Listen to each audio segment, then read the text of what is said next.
Lagi ngapain lo? Lagi nugas. Nugas apa sih? Nugas yang kemarin. Belum juga. Belum. Ya, tadinya gua mau ngajak lo makan ke warung Bayi. Ntar dulu lah habis beresin dah. Ya udah. Tapi gua mau nanya ada. Nanya apa sih? Sebutin sama jelaskan perbedaan antara mikrometroskop sama jangka sorong. Kalau itu sih setahu gua ya, mikrometroskop itu ketelitiannya bisa sampai, bahkan bukan bisa sampai ya, tapi emang 0,01 mm, dan biasanya juga dipakai buat mengukur benda-benda kecil kayak kawat dan lainnya. Tapi kalau jangka sorong itu ketelitiannya 0,05 mm dan biasa dipakai buat ukuran benda-benda umum. Oh, jadi kesimpulannya gimana?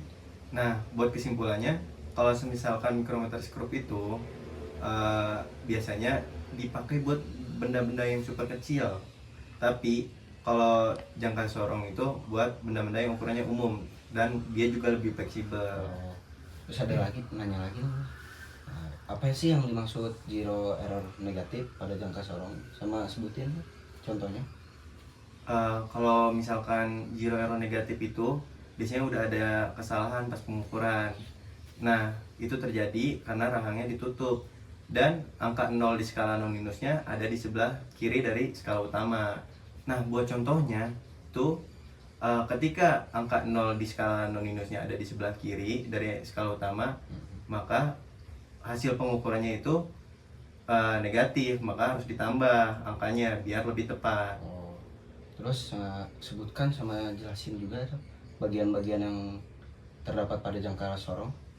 Nah, kalau misalkan bagian-bagian yang terdapat di jangka sorong itu, yang pertama nih ya, yaitu ada rahang luar buat mengukur diameter. Terus yang kedua itu ada lahar dalam buat mengukur lubang. Nah, yang ketiga itu ada batang pengukur buat kedalaman. Terus yang utama nih itu ada skala utama dan ukuran milimeter. Nah, dan yang terakhir itu ada skala non minus buat hasil lebih detail dan lebih presisi. Nah, ada lagi part yang buat pelengkap dari si jangka sorong ini, yaitu si rahangnya itu ada penguncinya biar pas pengukurannya nggak gerak. Oh, jadi gitu ya? Iya. Oh, jadi enak banget berarti pakai jangka sorong ya? Bisa dikunci. Enak banget. Gue mau nanya lagi Darap. Nanya apa lagi sih? Ini sebutkan dan jelaskan bagian-bagian yang terdapat pada jangka sorong apa aja sih? Nah, bagian-bagian penting yang ada di jangka sorong tuh yang pertama ada rahang luar, dia buat mengukur diameter luar. Yang kedua itu ada rahang dalam, dia buat mengukur lubang. Nah, yang ketiga itu ada batang pengukur, dia buat mengukur kedalaman. Lalu ada skala utama buat pengukuran milimeter sama sentimeter, dan juga ada skala non minus buat hasil pengukurannya lebih detail. Nah, yang terakhir nih yang paling penting itu ada penguncian. Nah, penguncian ini gunanya buat rahangnya gak gerak-gerak pas lagi ngukur. Oh, jadi gak gampang geser-geser lah. Iya. Berarti enak banget berarti ya pakai jangka sorong ya? Iya, enak. Gitu. Udah itu doang yang lu tanyain. Udah lah. Aduh, udah lapar gua. Yuk, Sekarang main. Ayo dah. Ayo. Gue juga mau ngopi. Tapi lo, gue masih ada yang gue bingungin nih soal tugas lu tadi. Oh, aku bisa itu mah santai. Gue mau nanya sih, tapi hitung-hitung ngetes lu ya. Kayak Coba lu sebutin dan jelaskan jenis-jenis mesin milling. mesin milling ya. Iya. Mesin milling itu bisa memotong permukaan benda kerja. Terus mesin milling juga ada beberapa jenis. Yang pertama itu mesin milling horizontal, yang spidolnya datar. Terus yang biasa juga untuk pemotongan berat. Terus ada juga mesin milling vertikal. Ya, mesin vertikal itu kan tahu dari berdiri. Oh iya. Terus bisa biasa buat apa sih banyak pekerjaan lah kayak gitu mah. Terus selalu ada mesin universal, bisa dipakai horizontal maupun vertikal. Terus yang terakhir juga ada mesin CNC milling yang dikontrol komputer. Terus hasilnya juga lebih presisi dan bisa diotomatisin gitu. Berarti paling enak yang mesin milling CNC ya, Lal? Iya, tapi kan ada costnya juga mahal. Oh. Tapi masih ada yang gue bingung, Lal, nggak apa-apa. Gue nanya mulu nih. Selalu. Oh. Coba lu sebutin lagi macam-macam eretan atau support yang ada pada mesin bubut, Lal. Eretan itu bagian penting yang bantu untuk gerakin pahat saat proses bubut. Terus ada yang pertama itu ada eretan memanjang buat gerakin kanan kiri sepanjang benda kerja tuh. Terus eretan berlintang buat gerak depan belakang. Terus eretan atas bisa dimiringkan, biasanya biasanya buat bikin bentuk tirus. Terus itu juga semuanya bisa digunakan untuk membantu gerakan pahat biar lebih pemotongan lebih presisi gitu dah.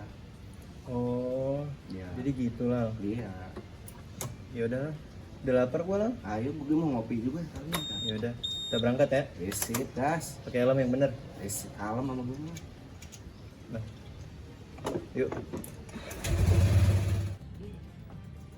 Lah, lo belum selesai juga nugas sampai gue selesai makan ini. Masih banyak soalnya. Yang masih banyak yang lo bingungin. Masih sih. Apa sih yang lo bingungin, Lal? Yang satu itu ya apa aja sih macam-macam jenis las, terus jelasin juga peruntukannya. Nah, jadi jenis-jenis las itu ada banyak lah sebenarnya. Yang pertama ada jenis las listrik. Nah, jenis las listrik ini biasa digunakan untuk yang terstruktur bahan baja lah, untuk struktur bahan baja. Nah, yang kedua ada jenis las MIG. Nah, jenis las MIG ini biasanya digunakan untuk aluminium atau logam ringan. Nah, yang ketiga ada jenis lastik. Nah, jenis lastik ini berhubung hasilnya rapi, dia cocok buat bahan stainless. Nah, yang terakhir lah itu ada las yang menggunakan api. Nah, api di sini itu bukan sembarang api lah. Jadi api di sini itu menggunakan gas asetilen. Nah, cocok untuk penyambungan bahan-bahan ringan. Jadi sekarang lu udah tahu belum jenis-jenis las? Udah sih. Tapi kan kita kan mau praktikum juga nih. Iya. Pasti ada software yang digunain ya. Iya. Ini gue masih bingung nih, software SolidWorks. SolidWorks itu apa sih?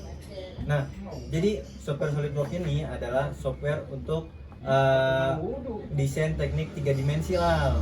Jadi biasanya dipakai buat ngegambar mesin, produk atau komponen lainnya sebelum dibentuk jadi barang nyata. Jadi selain itu juga software ini bisa buat modeling atau simulasi dan bahkan sampai gambar kerja lah. Jadi kan lu udah tahu nih apa yang dimaksud SolidWorks itu ya? Iya tahu. Lu sebelumnya udah nyoba belum software SolidWorks? Udah sih. Udah. Iya. Lu tahu nggak toolsnya apa aja? Tools utama di SolidWorks ya. Iya. Tools utama di SolidWorks itu ada sketch buat gambar 2 dimensi, terus fitur buat ubah ke bentuk 3D atau 3 dimensi, terus assembly buat gabungin banyak komponen jadi satu. Terus juga ada simulasi buat uji kekuatan dan gerakan desain. Terus ada juga drawing. Drawing itu buat gambar teknik 2D dari model 3D gitu. Nah, ada lagi yang gue dengar sih Lal, selain kita pakai software SolidWorks, katanya kita bakal pakai software Mastercam. Oh iya. Lu tahu nggak sih apa yang dimaksud software Mastercam itu? Software Mastercam ya. Iya. Software Mastercam itu dipakai buat ngeubah desain CAD jadi jalur pahat buat mesin CNC. Jadi gambar yang kita buat langsung dikirim ke komputer, ke mesin maksudnya, ke mesin buat dipotong sesuai bentuknya. Ini cocok banget Rap, software ini buat dipakai di produksi di pabrik gitu. Gitu, Rap. Ada lagi nggak yang lu bingungin kira-kira? Udah sih. Gue juga udah selesai sih makanya. Udah sore kenyang juga juga. ya? Udah sore juga ya? Iya. Balik ya? Balik dah. Balik deh. Bentar gue minum dulu. Oke.